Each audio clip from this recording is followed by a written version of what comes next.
আপনি চিন্তা করতে পারেন, একটা জীবিত মানুষকে পিটিয়ে হত্যা করার পরে তার লাশের ওপর একটা মানুষ ড্যান্স দেয়, আর তারা এখন মানবতার বলি উড়াচ্ছে।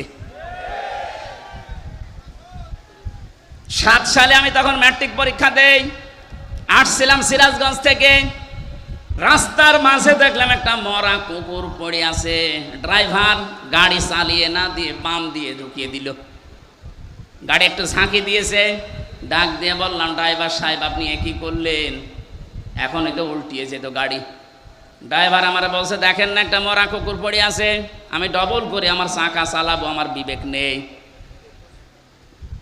আমি ওনারে যেই বলেছি, আরে ভাই এটা তো মরা কুকুর, এ মারলে কি আর না মারলে কি? ড্রাইভার আমার দিকে আবার ঘুরে বলছে, হুজুর আপনি কি আসলেই হুজুর নাকি বেশ ধরেছেন? কেন? আপনি দেখছেন একটা মরা কুকুর পড়ে আছে, আমি ডবল করে গাড়ি